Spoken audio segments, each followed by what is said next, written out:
From Keene, the Shire, the Liberty Media capital of the world, this is Daryl W. Perry, host of FPP Radio News for Saturday, May 5th, 2018. Silver is trading at $16.52 per ounce. Gold is valued at $1,315 per ounce. Zencash is trading at $42, and the average price of Bitcoin is $9,925. Antiwar.com reports the Egyptian Foreign Ministry has confirmed that they are considering joining an Arab force to invade Syria. They said this possibility has been discussed with officials from a number of different countries. Saudi Arabia has also recently confirmed that they are considering such a move. This Arab force would be from countries favoring regime change in Syria. The idea was proposed last month by the Trump administration, which sees the Arab force as a replacement for the U.S. ground troops currently in Syria. This was initially sold as a stabilization operation in Syria's northeast, which is the Kurdish-held region. Clearly, such a deployment would not be endorsed by the Syrian government and would eventually lead to direct military clashes with the Syrian military. While the nations involved in the Arab force aren't all named, the involvement of the Saudis and the Egyptians suggest it will mirror the Saudi-led invasion of Yemen. This U.S.-backed invasion of Yemen has been calamitous, killing large numbers of civilians and failing to achieve their military goals. It is a surprise, given how bad Yemen has gone, that Egypt and the Saudis are willing to consider throwing together another force to invade Syria. U.S. officials see this as a way to get U.S. forces out of Syria, though it's unclear if the Kurds are on board with the plan. You can support FPP Radio by shopping online. Whether you're looking for precious metals, bitcoins, or books, you'll find that and more at shop.fppradio.com. Every purchase you make from one of my affiliates, like Namecheap and Amazon, at shop.fppradio.com helps fund FPP Radio. Or you can shop directly from FPP with Bitcoin in the Bitcoin store. That's shop.fppradio.com. UPI reports detectives in California say they hope to take advantage of the same DNA technology used to capture the Golden State Killer last week to solve the 50-year mystery of the Zodiac Killer. Law enforcement officials in Vallejo, California, and San Francisco and Napa counties are re-evaluating potential DNA evidence left behind by the man who killed 5 people but claimed dozens more in the late 1960s. The identity of the killer, who identified himself as the Zodiac in cryptic bragging letters to Bay Area newspapers, has remained a mystery to police for nearly 5 decades. For a time, investigators believed Arthur Lee Allen of Vallejo may have been the killer, but a DNA test in 2002 was inconclusive because technology at the time did not allow for a clean sample to be extracted from the glue on envelopes the killer used to send the letters. Vallejo Police Detective Terry Poyser said his team has resubmitted 2 envelopes to a lab for new analysis. He believes he'll have the results of the testing within a couple of weeks, at which point he plans to test the DNA against an expanded pool of samples used in genealogy research. Police used this technique last month to nab Joseph James D'Angelo, the suspected Golden State Killer or East Area rapist. Sacramento County investigators submitted a DNA sample from one of the crimes to GED Match, a public database of genetic genealogy people use to track down blood relatives. Matches from distant family members and the reconstruction of a family tree led police to D'Angelo. Vallejo police sent their samples for DNA testing before the break in the Golden State Killer case, but investigators say they're encouraged by the new possibilities. Most investigators believe that the Zodiac Killer is already dead. For over 40 years, Roberts & Roberts Brokerage has been a trusted source for buying and selling precious metals. Gold, silver, platinum, and palladium. They don't feed the banks. They're Bitcoin preferred and have removed the minimum purchase amount for all orders paid in the digital currency. Call Roberts & Roberts Brokerage today for knowledgeable advice on buying and selling precious metals and a forward-thinking approach to new technologies. 800-874-9760 or visit online at rrbi.co. Reuters reports the National Security Agency collected 534 million records of phone calls and text messages of Americans last year, more than triple the amount that was gathered in 2016, according to an intelligence report released on Friday. The sharp increase from 151 million records occurred during the second full year of a new surveillance system established by the spy agency after lawmakers passed a law in 2015 that was intended to limit its ability to collect such records in bulk. The spike in collection of call records coincided with an increase reported on Friday across other surveillance methods, raising questions from some privacy advocates who are concerned about the potential government overreach and intrusion into the lives of American citizens. This has been FPP Radio News. Online at fppradio.com. Today we decided to walk to school. The light counted. 15, 14... 41, 31, 13. We took a left on Carroll Street. Danny's smart, but he gets distracted. I realized he forgot his homework.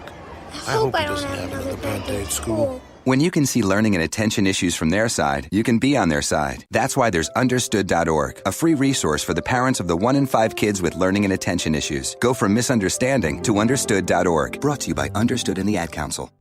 This is Betty White. I know you don't need one more thing to worry about, but listen, high blood pressure can cause kidney damage, blindness, heart attack, stroke, and you can have high blood pressure even if you feel all right. 1 in 7 adults has it, but it's easy to get your blood pressure checked, and you can treat it if it is too high.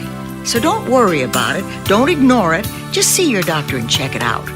For your free booklet, visit the Will Rogers Institute at wrinstitute.org and find us on Facebook and Twitter.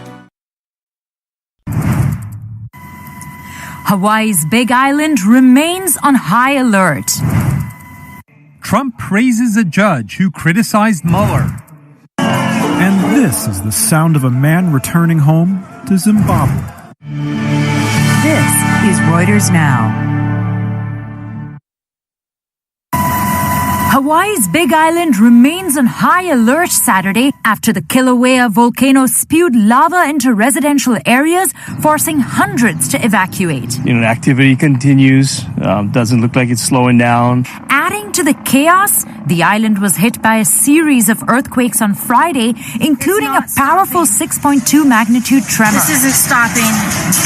Locals posting videos like this one of the quake shaking their homes. Come here, son. Come here, son. Oh my God, guys.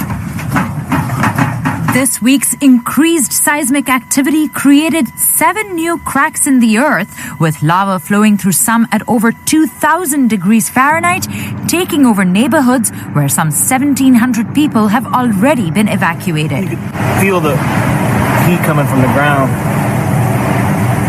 The state's emergency crews also cautioning senior citizens and kids to take extra precautions against high levels of sulfuric gas reported in some areas. The volcanic activity could also be seen from space. The bright spots in this satellite image show lava from Thursday's initial eruption on the east side of the Big Island. While officials warn that seismic activity may continue for days, so far, no injuries or deaths have been reported. Judge in Manafort case says Mueller's aim is to hurt Trump. You believe that? President Trump declaring himself vindicated by a federal judge in Virginia who took special counsel Robert Mueller to task. On Friday, Judge T.S. Ellis III said that Mueller should not have, quote, unfettered power, and accused him of using criminal cases to pressure Trump's allies to turn against him. Ellis is hearing a case against former Trump campaign chair Paul Manafort, and at a tense hearing in Virginia, questioned whether Mueller exceeded his authority in filing tax and bank fraud charges against Manafort, some of which involved alleged crimes more than a decade old. Manafort also faces federal charges in Washington, D.C. of conspiring to launder money and failing to register as a foreign agent when he lobbied for the pro-Russia Ukrainian government.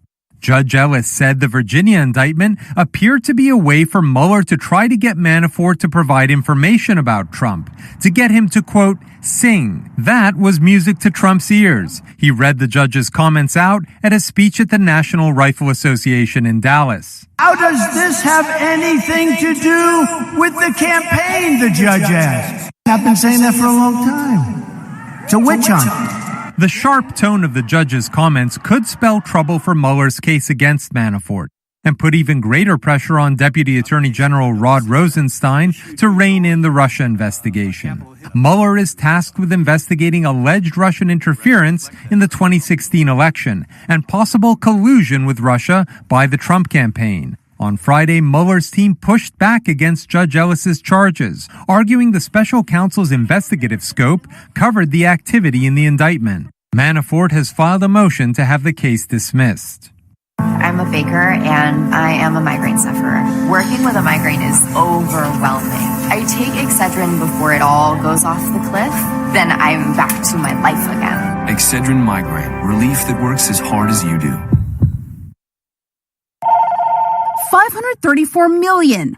That's the number of phone calls and text messages collected by the U.S. National Security Agency last year. A staggering figure, more than 3 times the 151 million records it gathered in 2016. The report, released Friday, reviews a new surveillance system established in 2015 after lawmakers passed a measure aiming to limit the NSA's ability to collect phone records in bulk. The 2017 data pales in comparison to the estimated billions of records collected daily under the spy agency's old surveillance system, which was exposed by Edward Snowden in 2013. Still, the report has some privacy advocates worried, concerned the government could be overreaching and intruding into the lives of citizens. The records obtained by the spy agency from phone providers include the numbers, time, and duration of the calls, but not the content.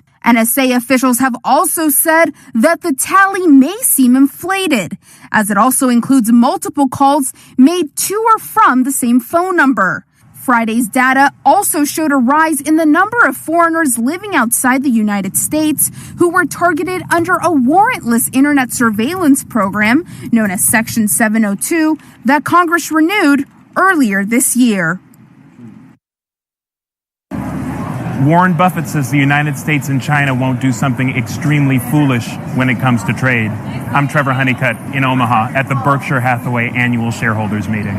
Warren Buffett called on U.S. President Donald Trump to be an educator-in-chief on the benefits of trade, and he said that China and the United States are two intelligent countries and that they'll resolve their differences. One of the biggest investments that Warren Buffett is making is in the future of healthcare. He says he wants to disrupt the entire industry. He's got a joint venture with Jamie Dimon from J.P. Morgan and Jeff Bezos from Amazon, and they expect to name a CEO within the coming months to take over that venture. Warren Buffett defended Wells Fargo and its CEO Tim Sloan, saying that the company had poor incentives in the past, but that they are fixing those issues under their new CEO. Buffett warned investors about the dangers of inflation. He told them to stay away from bonds, especially long-dated bonds. He said that inflation is going to be very rough on those kinds of investments over the long run. And it matters a lot to him, too, because he has a lot of money in cash that he needs to use to invest in businesses. Buffett is looking to do a deal. He has more than $100 billion in cash, but he said that his phone is not ringing off the hook when it comes to deals that he would be willing to do. Even though Berkshire Hathaway reported a first quarter loss, Berkshire shareholders are in the arena here buying all kinds of merchandise from the company, and the mood is chipper as people look forward to hearing what their hero and icon has to say.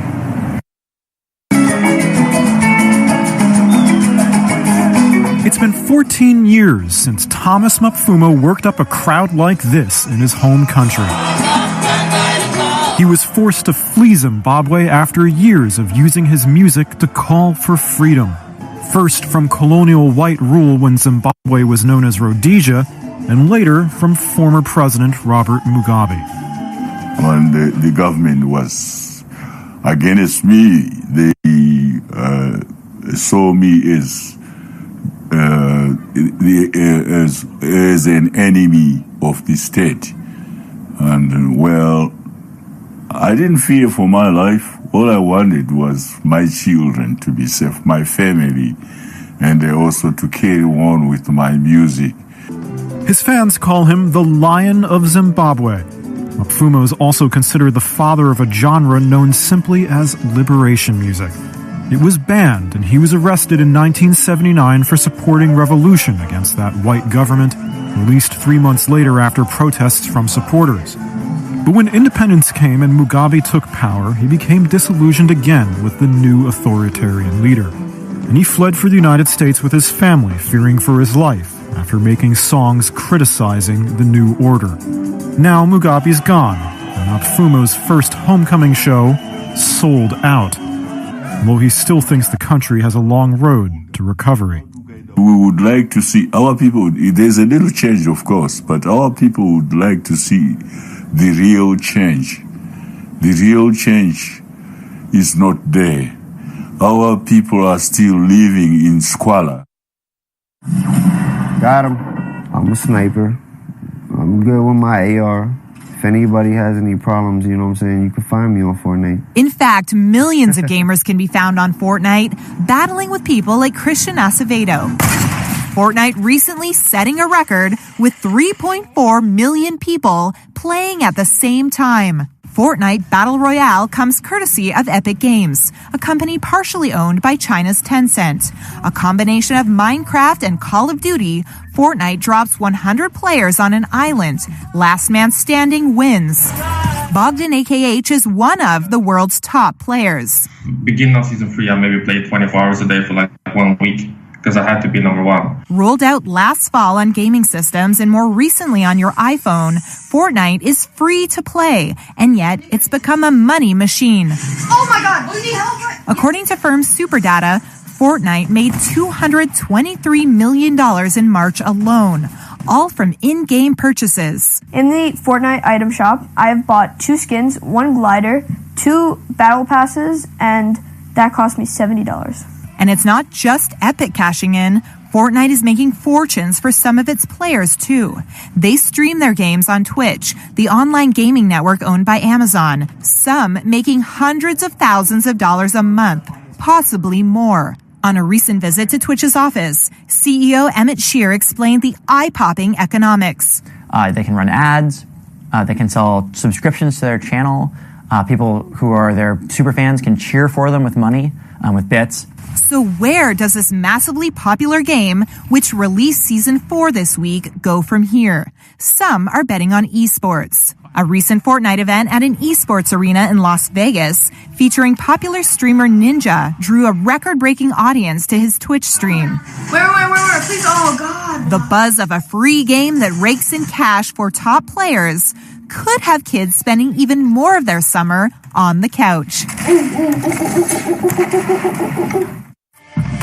You're up to date. Check back later as stories develop. They were outnumbered, out-equipped. They had no chance of winning, but they had one huge advantage: General George Washington. The fate of unborn millions will now depend, under God, on the courage and conduct of this army. We have to resolve to conquer or die. Just as the leadership of one man helped form a nation, today leadership can transform the world. Leadership is in you. Now pass it on from passiton.com. Early to bed, early to rise makes a man healthy, wealthy, and wise. And all was Benjamin Franklin wise. So you actually think electricity can pass through metal? Ha! Ben Franklin, go fly a kite. Excellent idea. Where are my keys? Besides the bifocals, Ben invented the Franklin stove, the odometer. Whoa! Oh, and the lightning rod. Ingenuity, pass it on. From the Foundation for a Better Life at values.com. From CBC News, The World This Hour, I'm Zentars Sirs. Floodwaters have hit record highs across the central and southern regions of New Brunswick, and they could rise higher yet with more rain in the forecast. The Premier is urging people living in the flood zone to get out while they can. There are no reports of any serious injuries, but dozens of roads and bridges are impassable across the province. The CBC's Brett Ruskin has more from the St. John area. I'm doing this on my phone because I actually came here via boat. This is a completely isolated area. It's just quite the scene here. Officials saying that this flood level is higher than it's ever been before. Officials saying that if people have not evacuated, that they should do so. I do know for a fact that in this home here, the residents have not evacuated yet. There's another home residents have not evacuated yet either. And overall, they say that they are sticking it out until the power goes off or until there's any kind of major medical emergency, but they are staying in their homes. The CBC's Brett Ruskin in St. John. Thousands of people still without power in southern and central Ontario. A windstorm tore through the province yesterday, downing trees and power lines and leaving 3 people dead. Among them, a Hamilton man was electrocuted as he tried to clear live power lines from the road, and another man died in Milton when a tree fell on him. Hundreds attended a memorial for Caden Young today near Orangeville, Ontario. The body of the 3-year-old boy was found in late April. It followed months of searching by volunteers as an entire town rallied behind the family. Adrian Chung reports. Of the hundreds here who paid their final respects to Caden Young, nearly all of them have a navy blue ribbon clipped to their shirts, the de facto sign to remember the 3-year-old. He'd been missing since February when his mother attempted to escape floodwaters near their home. She said she lost her grip on the child and he went into the current. Hundreds of searchers from the town combed through the ice-jammed Grand River, and only in late April did a fisherman spot Caden's body. But the town's effort, family spokesperson Richard Croft says, hasn't been forgotten. I'm going to say that there's probably more steps done on that river in 10 weeks than there has been in the lifetime of the river. There's that many people there. OPP say the search was one of the most exhaustive in the area and hope this service gives some measure of closure to the family. Adrian Chung, CBC News, near Orangeville, Ontario. Internationally, militant Islamic group Hamas says that 6 of its members have been killed in an explosion. Hamas oversees Gaza, and it says that the blast occurred today in the central Gaza Strip. Gaza media reported the explosion was a work accident, meaning that the militants were killed when explosives they were dealing with went off. Over 1,500 residents have been forced to flee their homes on Hawaii's big island, Mount Kilauea. It erupted. It's a lava pouring through forests and threatening homes. The island suffered a series of strong earthquakes overnight. One quake was the most powerful to hit the U.S. state in decades. Streams of lava have been seen running through woods and bubbling onto roads. And pot advocates in Toronto have been holding a protest today. They want convictions for simple marijuana possession to go up in smoke. The CBC's Greg Ross is there. This is the 20th annual Global Marijuana March. It's happening in 500 cities across the globe, but this one here in Toronto is the largest in North America, and they've got hundreds of people that are marching through the streets of downtown Toronto, and the message is they want marijuana to be legal in Canada. They are saying it's an injustice that the legalization hasn't happened yet. They say they've been promised for a long time, and they're fighting for this to be legalized. They fight against prohibition. And that is the CBC's Greg Ross in Toronto. And you've been listening to The World This Hour. For CBC News, I'm Centaur Sirs.